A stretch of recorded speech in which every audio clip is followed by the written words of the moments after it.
Hi everyone, I am doing a review for you on the stirrups that I have on the saddle. You would have seen them in my DB saddle video and probably wondered what on earth are those things.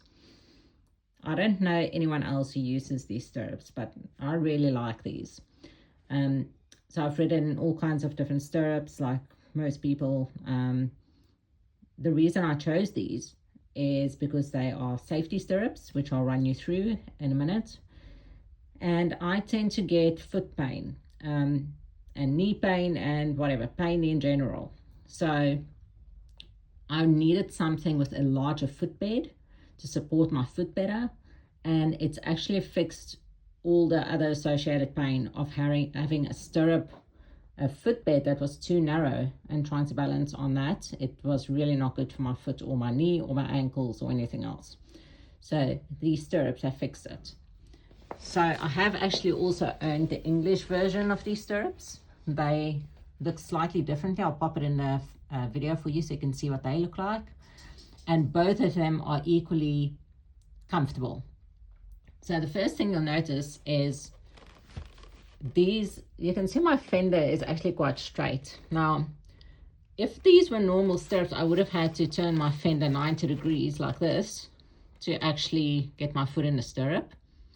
But because these stirrups, they're actually angled.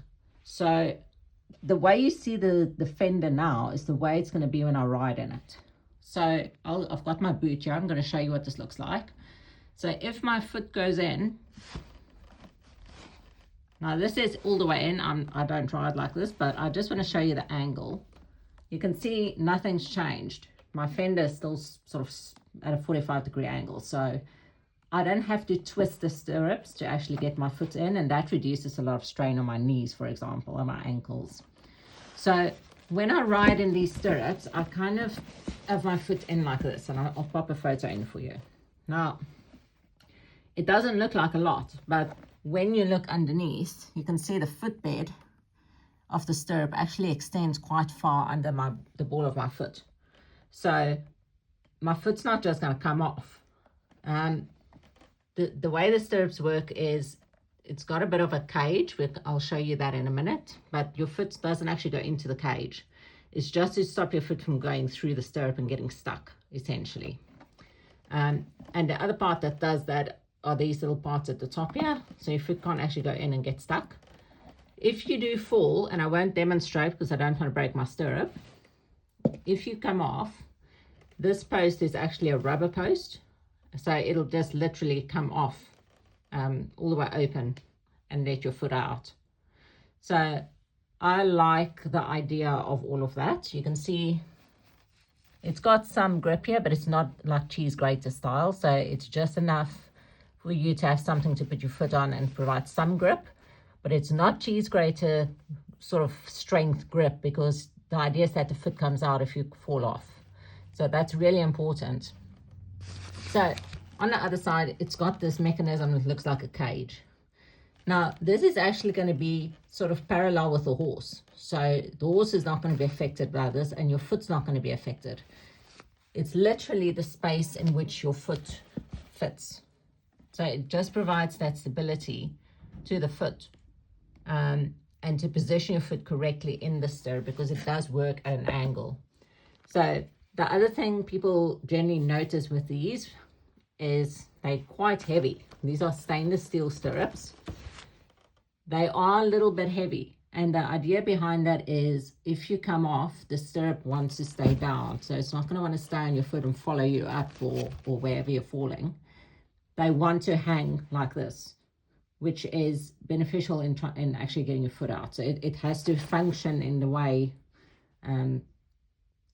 to get your foot out the stirrup. That is the purpose of the safety stirrup. So this one's for Western saddles. You can see it's got the broad entry points up there. I really like them. If you can get past the funky way they look, I think they're really functional. They're super comfortable because of this large footbed.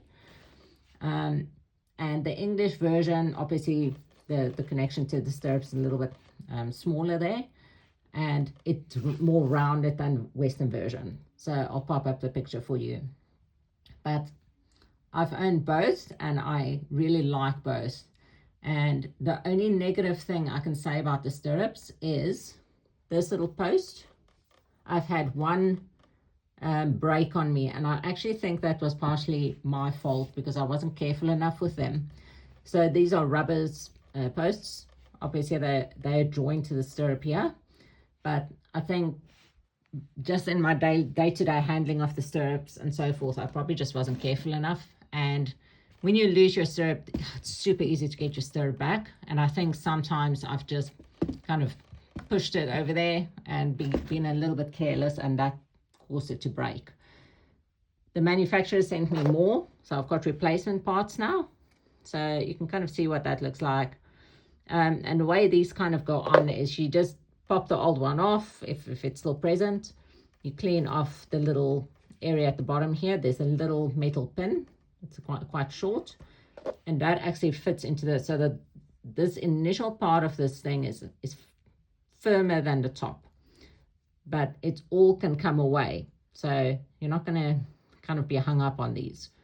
And they're also quite close to the top here, and the reason for that is that they don't hook on anything. Like say you're going past I don't know, a branch with your horse or something like that, or you've got laces on your boots, for argument's sake. They're not going to get caught on the stirrup, and sometimes that can happen with other safety stirrups. So be really careful and picky about your safety stirrups and think them through really carefully. Not all safety stirrups are safe, and safety is a range. Something is not either safe or unsafe. There's a range of safety.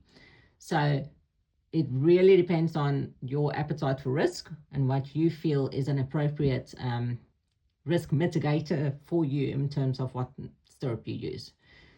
So yes, I can recommend them, but buy spare parts. Get more of these so that if it comes off, you've got the spare parts handy. It's really important. And these are only cheap. I think they were something like, I don't know, less than $20. So yes, keep that in mind. Now, these ones retail for $160, and the English stirrups are exactly the same price. So it's just the design's different for the different saddles. Now, I know the manufacturer did actually mention previously that they are redesigning these stirrups a little bit with some improvements. I don't know what that looks like yet, but I will be curious to see it, and I would be very likely to get more of these stirrups if I think they are suitable for my needs. So yes, have a look into those. I know they look a bit strange. It does take some getting used to, but once you get used to this wonderful angle and the larger footbed, you are probably going to enjoy the stirrups as much as I do.